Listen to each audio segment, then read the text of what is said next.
Donald and Douglas are twins and had arrived from Scotland to help Sir Topham Hatt, but only one engine had been expected. The twins meant well, but did cause confusion. Sir Topham Hatt had given them numbers, Donald 9 and Douglas 10, but he was still planning to send one engine home.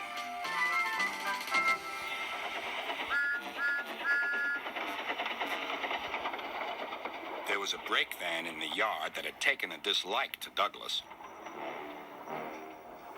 Things always went wrong when he had to take it out.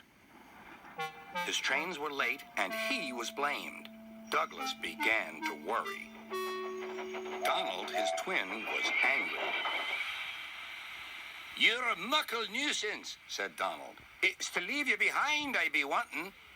"You can't," said the brake van. "I'm essential." "Ah, are you?" Donald burst out. "You're nothing but a screeching and a noise when all's said and done. Spite doggy, would you? Take that!" "Oh! Oh!" cried the van. "There's more coming should you misbehave." The van behaved better after that. Until one day, Donald had an accident. The rails were slippery. He couldn't stop in time.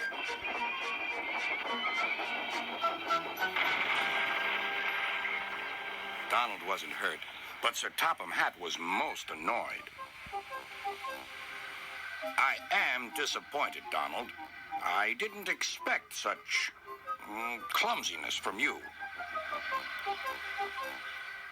I had decided to send Douglas back and keep you."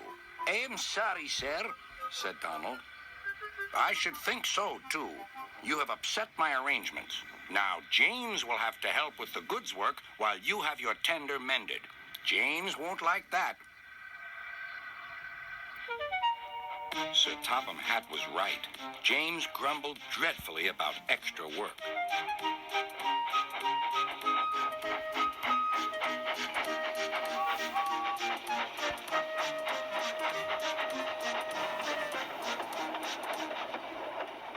"Anyone would think," said Douglas, "that Donald had had his accident on purpose. I hear tell about an engine and some tar wagons." "Shut up," said James. "It's not funny." He didn't like to be reminded of his own accident. "Well, well, well." "Surely, James, it wasn't you. You didn't say." James didn't say. He slouched sulkily away. "James is cross," snickered the spiteful brake van. "We'll try to make him crosser still." "Hold back," giggled the freight cars to each other. James did his best, but he was exhausted when they reached Edward's station. Luckily, Douglas was there. "Help me up the hill, please," panted James. "These freight cars are playing tricks." "We'll show them," said Douglas.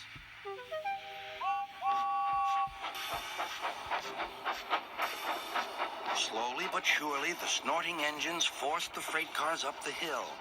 But James was losing steam. "I can't do it! I can't do it!" "Leave it to me!" shouted Douglas. The conductor was anxious. "Go steady! The van's breaking!" The van was in pieces. No one had been hurt, and soon Edward came to clear the mess. Sir Topham Hatt was on board. "I might have known it would be Douglas," he said. "Douglas was grand, sir," said Edward. "James had no steam left, but Douglas worked hard enough for 3. I heard him from my yard." "2 would have been enough," said Sir Topham Hatt. "I want to be fair, Douglas, but I don't know. I really don't know." Sir Topham Hatt was making up his mind about which engine to send away, but that's another story.